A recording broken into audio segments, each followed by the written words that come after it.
Hey, I'm Jake Kiszka. And I'm Chris Turpin. And we're from Mirador. And we're here at Guitar World in New York. We're going to discuss some of the riffs and some of the bits of guitar playing that we've shared over the last couple of years in developing this project.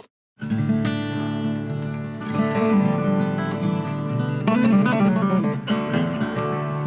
the first thing, so I grew up in a small town in Norwich, and there was this crazy record shop where the guy used to chain smoke cigars behind the counter.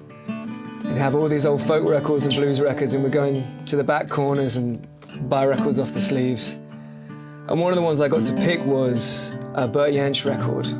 And it's such an iconic black and white photo on the front of it. And when we were beginning to approach this, we wanted to pull in some of these ancient sort of balladeering British folk elements and early blues.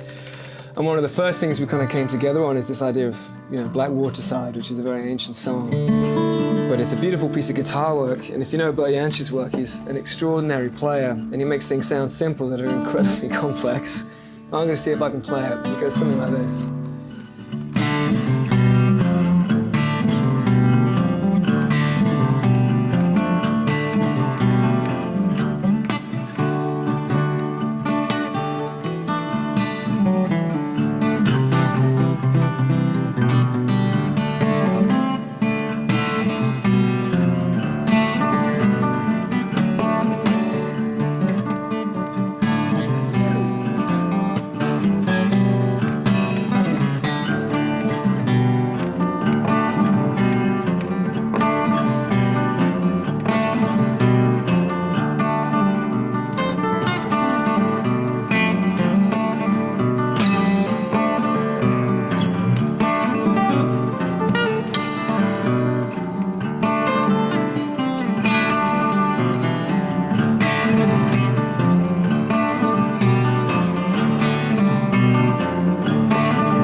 It's kind of beautiful though. It's so rock and roll, and Bert's playing the way he slaps these strings. It's like Charlie Patton or something like that. Yeah. It kind of came together on that. It was a huge part of some of the early influences of, I suppose the things that brought Chris and I together. It was like early English and European folk music, which obviously, Bert Jansch and a lot of other names fall into that. Martin Carthy and a lot of those guys, and Chris and I, sort of went and saw Martin Carthy in Bath, out where Chris lives, and it was brilliant, but that was sort of part of the threads of influence that sort of became part of the philosophy for what Mirador was going to be and what we were going to try to do with it, and that was definitely one of them. I think early blues was another huge influence, and obviously the list is pretty endless there. But so some of the names, it was a culmination of all that stuff in early traditional sort of blues roots music was, Charlie Patton and Robert Johnson and Elmer James, Howlin' Wolf, Muddy Waters, the list is endless. Yeah. Albert King, Freddie King, all the Kings. But, Lead Belly was another one that I think in particular was another sort of maybe folk elements that sort of led into the blues. I think that's a really big point. I think as well, we both grew up in separate environments where it was rich with blues and rich with folk music. And when I was a kid, going and seeing shows and watching people like Bert Jansch, got to see him, and seeing these early blues guitar players, I saw it all as one as the same. Their guitar playing and their styles, from John Martin and Nick Drake to like Mississippi John Hurt and Blind Willie McTell, it all very much felt like they were in the same vein. And we've definitely tried to sort of thread that lineage back into what we've been writing. And the Lead Belly is the perfect example of how we tried to write some of these songs. Yeah, I think, and that's, another aspect of that was something like where we really started as guitar players, sort of buried in blues records and things like that. And and again, sort of the outliers in a cast full of people who were maybe listening to more contemporary pop music, popular music, and again, like, you know, I was sort of buried under my father's blues records and things like that, kind of obsessed with that, and you know, Chris's origins weren't too far away from that similar thing. Yeah, I was a strange kid listening to Reverend Gary Davis in high school. So, yeah, I think Where'd You Sleep Last Night, some of that stuff, Lead Belly, was another one. There's sort of folk influences that stream through that blues thing, but it's kind of like...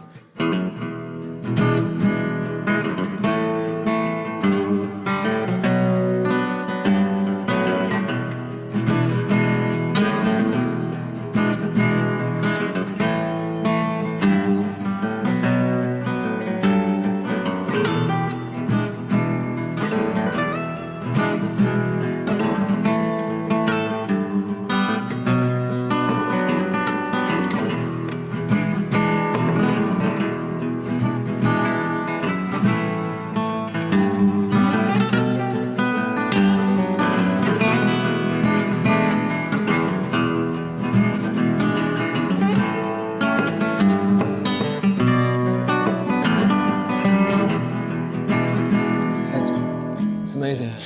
Yeah, jingles on and on and on. Yeah. Resonates throughout all time. How much that was influential to everything after. It was amazing. A cultural landslide of stuff was going on.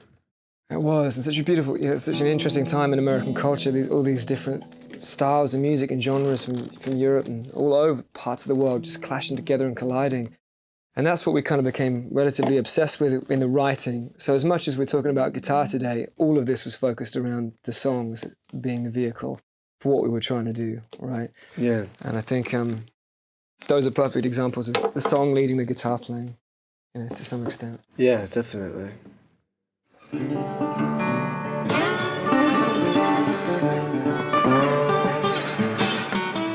So I guess me and Jake were saying that we kind of fell madly in love with a lot of early blues records. And when you say blues, it's a very complex subject because there's so many different styles. And for me, growing up in the UK, obsessed with early British blues bands and growing up in a family of sort of folk music, I very quickly found myself running to the earliest blues records, stuff from Alan Lomax's recording, and kind of go back to the source singers of this stuff to try and find it. So when we talk about sort of being influenced by blues, those incredibly sort of idiosyncratic early players that have their entirely their own vernacular, that's the shit. Yeah, definitely. It was trying to find the root of the subject again. It was like so much of, in terms of the writing process and some of where the riffs were coming from and producing it in a certain way. It was trying to find the source. It was always going back to that. It seems to reintroduce the evolution of where everything else comes from. And so it's like, as soon as we get lost, we're looking backwards again, and so many of those early influences, like Fred McDowell and again, Lead Belly and some Robert Johnson and Charlie Patton, some of the really early foundational guys who everybody else sort of tried to emulate and copy. That was important to the Mirador thing. Hugely. And I will say, in all the riffs that we ended up writing, we were always trying to come up with some small sort of twist or sort of moment that takes it out of the ordinary. And I think that's one thing you really pull from those early blues players, is because they all had their innate own style of playing. Oh yeah. That's so different. Wasn't homogenized. They were, out creating their own style and way of playing. So Fred McDowell was kind of one of the big ones. And his thing for me, when I first heard it, you'd see these early 1960s German TV shows and it'll be sort of in suits and doing the whole bit. And his guitar was just like a lightning bolt. And his slide playing, there's incredible slide players on planet Earth right now. It's the best it's ever been in terms of technique, but something has to be said about the way that he could play. And just the rock and roll in those riffs. So there's, Down to the River is the one. I've changed it probably a little. I learned it when I was 15, but...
Yeah, there's so much swagger in those riffs and those grooves. It's heavy as anything, as heavy as any rock and roll music I've heard.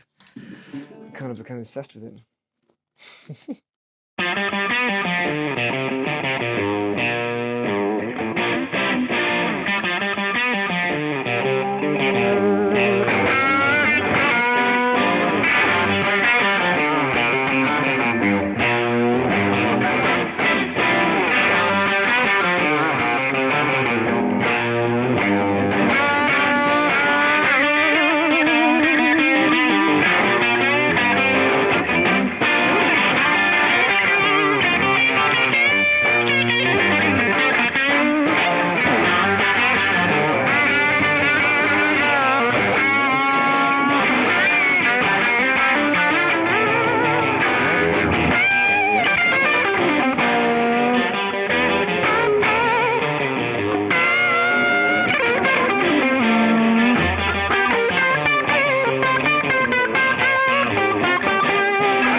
That sort of thing. The summation of all of those sort of influences became sort of a slew of influence that we could pull from, and that all became part of the conversation, So what we'll be demonstrating next is sort of how that sort of translated to some of the way that Chris and I were going to write for the Mirador project and sculpting some of these riffs and applying them to guitar, Absolutely. And the first riff that really came out together was a track called Feels Like Gold, which had that weight of some of that Fred McDowell, but it had a British thing going on, and you kind of brought it to the table, and we began to hash it out. And one thing we thought about a lot with this particular project, because we both always lived a sort of careers in music as solo guitar players, one, gunslinger on your own at the front. It's been quite a different approach than working out how these two guitars will sort of dance and marry and sort of fold around each other. And one of the biggest pieces was trying to find the right instruments to do that, especially around Jake's guitar, because it's such a specific sort of beautiful thing. Trying to work out the tone around it. So in terms of one of the guitars that's been working for me is this, which is a 1970 Les Paul Custom that's been completely stripped. And I think it came from the Welsh Hills. I'm not sure who owned it before me. I wish I knew. But immediately I picked this guitar up, and when we were in pre-production, I just had a feeling I didn't even play it properly. It had lived a life, and had one dodgy jack lead at this auction, and I squeaked out like 2 chords on it, and I thought, this is the guitar for this project. And it just seems to sing and marry perfectly well with Dovetail, darling. Dovetail, sweetheart. Yeah, with Jake's number 1, and it immediately just had that tone of early rock and roll. You can hear how microphonic this thing is, and it's been completely stripped, no finish, but.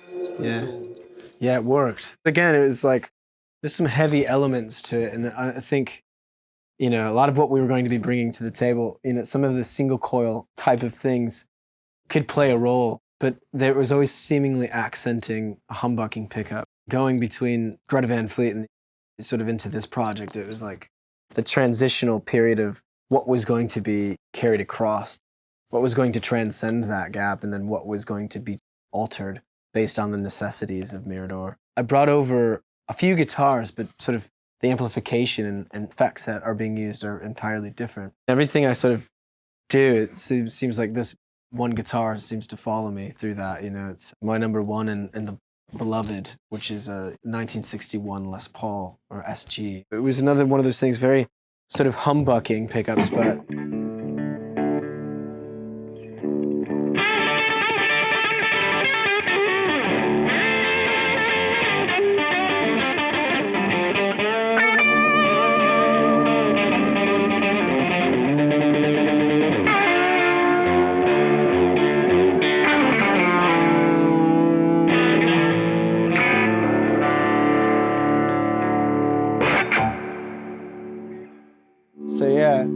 sort of complement each other. And I think, that leads us to sort of the first riff that would sort of be demonstrating Feels Like Gold, which is going to be one of the first pieces of music we'll be releasing. And it was written in a very different way than the rest of the songs on the record in terms of the guitar playing and the riff sort of sculpting. Chris and I wrote a lot of the music in an old Victorian house that I had in East Nashville. And it was, dark everywhere. It was like, it was like the darkest sort of cave type place.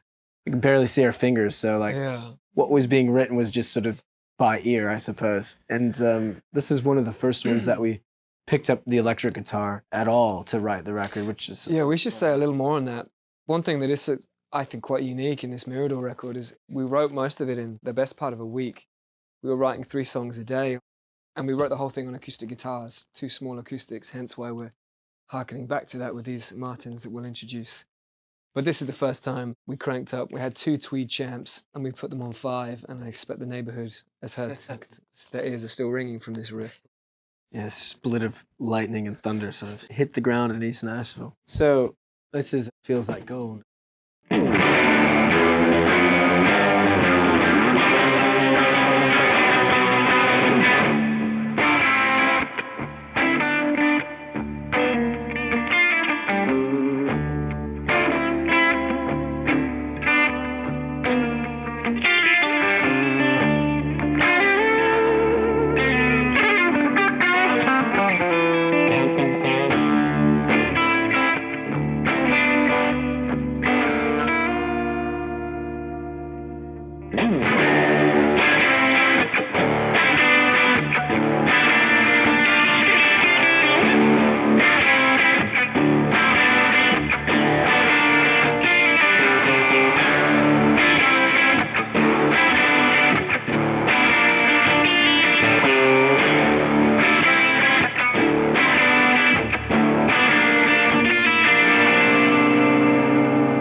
A lot of the sort of riffs that Chris and I are sort of playing, they're structured complementarily. And this one, we're playing the same thing, but it's a really good example of how Chris and I vary as guitar players. Not so much similar, but different. And there's a natural choral effect that sort of occurs because of the way that we approach playing something, even if it's the same way. Yeah, that was fascinating. It's kind of a symbiosis, but if you hear it on the recording, I'll be playing under Jake's verse and he'll be playing under my verse. And we're playing the same thing, but it doesn't feel the same to us. And we did just want to do something straight down the line. I think we live in a time where we need some more riffs. Yeah. So we wanted to just shoot this one straight down the line and just play it. And we move around in the chord shapes. Jake especially does that. And there's more in the chorus. We have this,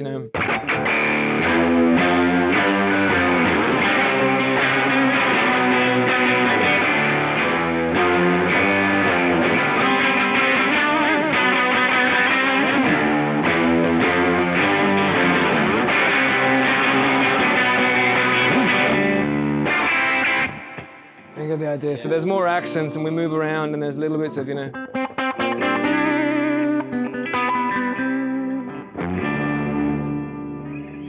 So that was the first major riff, and that kind of set us straight onto what we wanted it to. It was like a cornerstone, sort of pillar foundation we could begin to build the rest of the record from, especially in terms of the electric playing.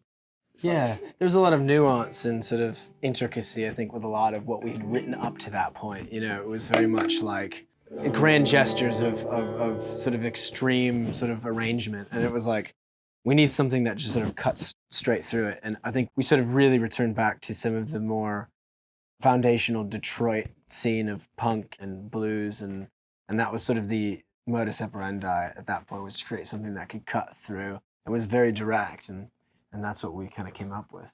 And typically, again, on like a record, someone would sort of double track exactly what they've played, on guitar. I've done it, and Chris has done it on his records. And this, its essence, was very much like, we don't have to do that in this situation because and on the record, which, you'll hear eventually, it's just sort of like, you can see where we come together on these things, and you get that effect. It departs, and they become 2 different parts that complement as one. It'd be interesting to sort of demonstrate Heels of the Hunt, which is exactly that. There's 2 parts, 2 totally different guitar parts that create one guitar riff. Yeah, and that further to that point as well, in terms of, you know, people overdubbing and retracking guitars and playing the same thing twice. We didn't do that. We played pretty much the whole record live, including vocals. It was all cut as much as we could live. So that sort of natural wildness of the guitars moving and dancing around one another, that's sort of intentional. And it's what you get from cutting a record that way. This is an interesting tune. We were challenged by the producer we were working with to write a fast song, and he gave us half an hour, right? Pretty much, essentially. Yeah, exactly. And I played this riff at the beginning of the session that he'd caught, and we wrote the song and recorded it in, 2 hours or something, on 2 Fender champs. I think one silver panel and a black panel champ. Yeah. The sound happened on the record. But this is an example of those 2 riffs beginning to move around one another and trying to give voices to 2 different things at the same time. It was again in standard as well, so sort of going back to that tuning. This one is called Heels of the Hunt.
What that was in essence, in terms of demonstrating how 2 parts can become one whole thing.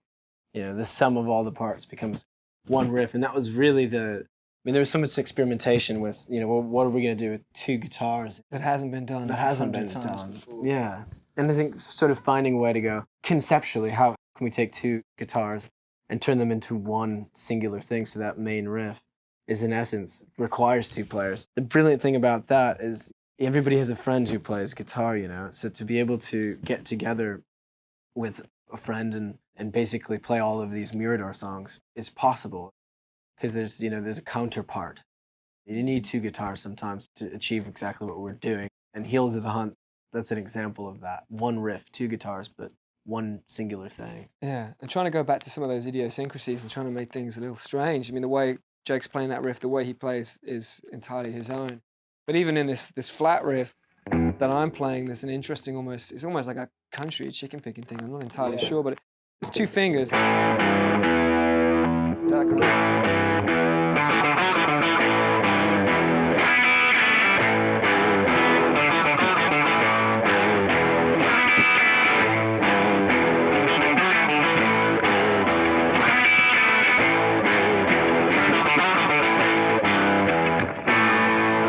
Yeah, it's just trying to make things that little bit different, right? Because we've heard riffs in E 100 times, but that's, you know, just trying to find these little ways in and cracking new information out of it. Yeah, definitely.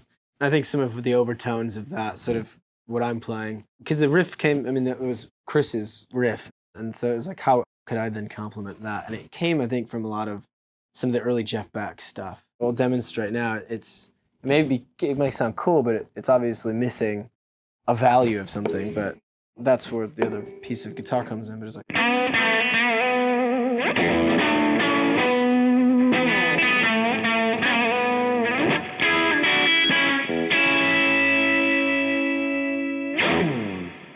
yeah, that was kind of where that came from.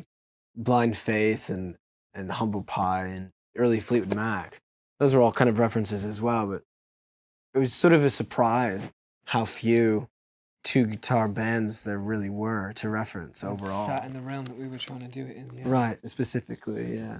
A lot of the record was done, and Chris and I were kind of going, well, what's left to do? And Chris having, again, background and a lot of slide playing, and similarly myself, it was like, would love to do something that sort of incorporated the slide. Again, it was going back to the historical sort of reference of where slide playing came from and the evolution of it. It's a journey from like Hawaii into like early American music, which I don't think a lot of people know that's from like Hawaiian lap steel players and things like that. And it landed in the blues as well. Some of my favorite slide players of all time, like Elmore James and Dwayne Allman and some of those guys, you could see like the course of least resistance that it took through the early American music scene. Absolutely. And similarly, I was obsessed, you know, my sort of upbringing in slide, I was really obsessed with people like Booker White. And the first person I saw play slide was Martin Simpson, a sort of a British folk player. It was fantastic. It's the first time I think I saw it done live. So quite a different context to this sort of American southern sort of rock situation. And the Allman Brothers, I didn't really have that growing up. But I found Blind Willie Johnson and I found Blind Willie McTell. And, you know, when the White Stripes thing first began to happen, you know, coming out of Detroit, that was an interesting moment to see this sort of the power of simple, heavy-duty slide playing again. Yeah. And this kind of fell out pretty quick, from what I seem to remember. Yeah, it was just It was quite late at the time, but... I can't remember. It's kind of late right now, isn't it? Again, it was just something I had. It wasn't a riff that existed, and it wasn't necessarily going to translate in the other band as much. Oh, yeah, and then we ripped it to pieces and did strange stuff at the end. I remember that. Yeah, right, and then sort of flipped it upside down on its head. This one is called Blood and Custard in open G.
So yeah, for this riff, it was interesting. We wanted to have that sort of wild energy of both playing the same thing straight down the line again, sort of just proper rock and roll was the idea. But we both play slide very differently. We had totally different touches and feels. I grew up on, you know, Raikuda, as I said, by Willie Johnson and Martin Simpson and that kind of slide playing. But I'm really interested in sort of playing behind the slide. So.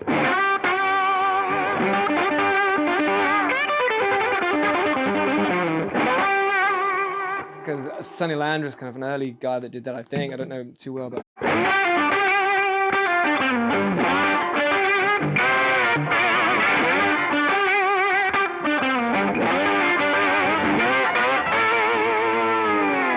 A little different way to play it. Keeps it a little cleaner, a little slicker. That kind of gospel fall-off I always love.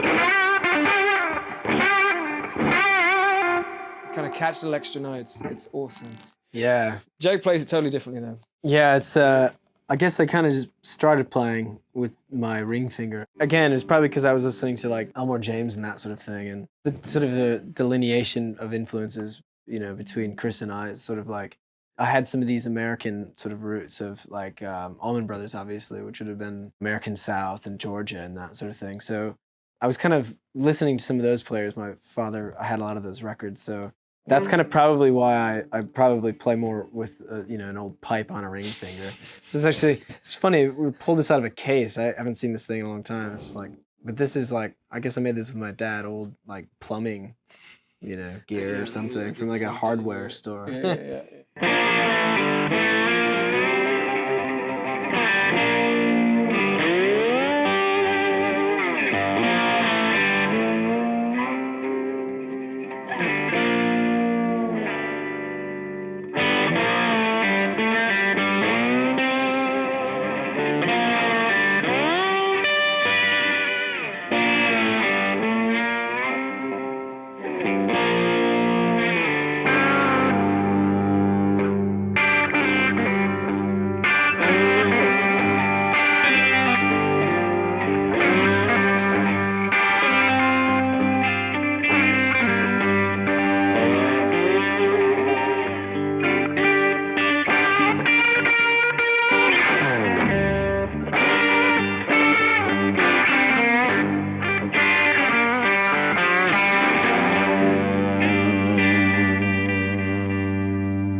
it's again another sort of example of two different sort of players with two different sort of techniques, but in combination, it creates something wholly different and quite original. So it was really fun to play with all of these nuances, you know. And then also in trying to break that blues patterns, we were trying to do some more interesting things. So we're kind of getting to that kind of Stonesy situation in that verse. Trying to work out that transition, getting out kind of the 12 bar, the 5 and the 4, and trying to come back around and try and do something strange. Came up with this thing, which is almost, I don't know, it kind of reminds me of Hendrix or something. It's like manic depression. It's very modal. This kind of...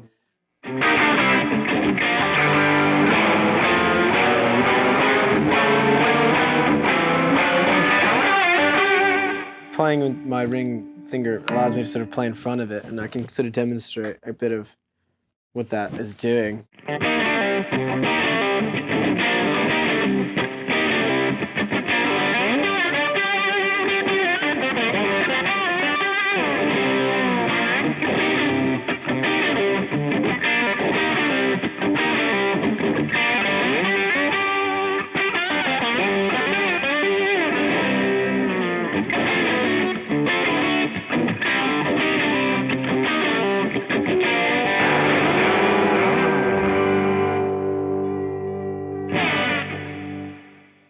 I guess the final piece of a lot of what we were working towards and trying to put together, we were really focused on song and early balladeering. We wanted to, I kind of had this obsession with trying to write songs that sound like they've existed for 100 years. And this is one of the first things that became, I think, quite an important piece of the record, and people are singing it at the 2 shows that we've played already.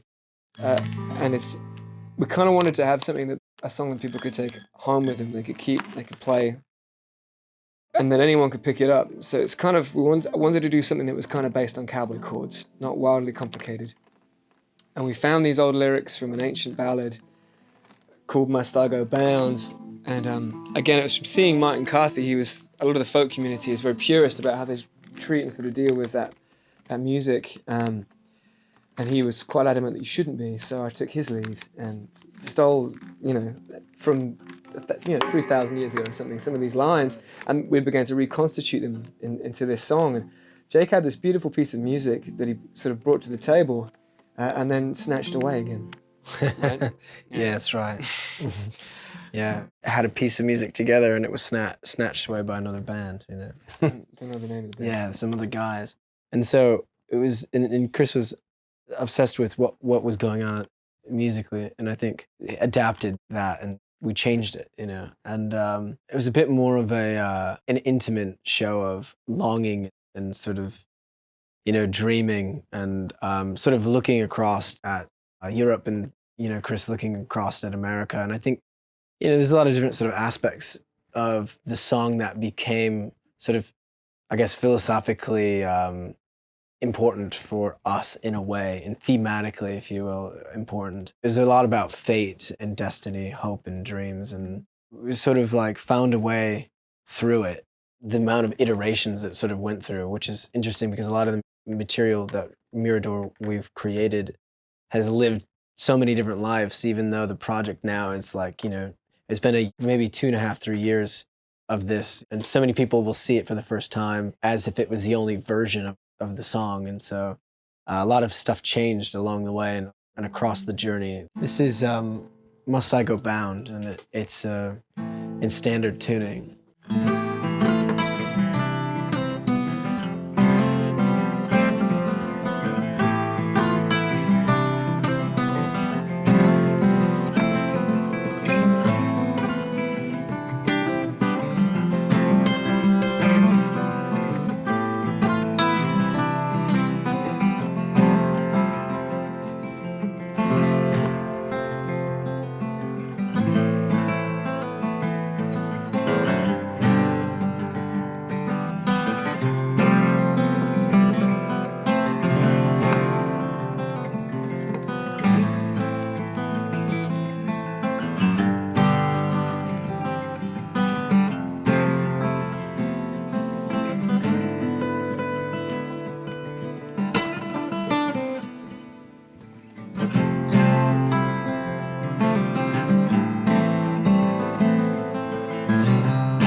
may have noticed, and I've just re-remembered, that I am always using a thumb pick on everything I play, electric or acoustic. And that comes from some of that early ragtime and folk guitar playing that I was inspired by. When approaching this riff, again, we wanted to make it simple, cowboy chords, nothing too wild that anyone could play. But we wanted to put that twist on it. And Jake caught me playing this. Yeah, it's an interesting thing because I don't think that, it wouldn't be considered a typical riff, It's like the object of making something, a motif, a recurring theme that sort of maintains an intrigue. And so it's like, well, that is a riff right there. And so Chris was kind of doing it, and that's what it became, And yeah, it is interesting, I suppose, because Chris uses a thumb pick, and I don't. I use just a normal pick, and I think complementarily they sort of do different things. But again, it's sort of like two different style players that sort of are doing one thing. Again, we're both playing that sort of singular riff, but by accompaniment, it changes. And it allows me to kind of jump out of the chords and come up.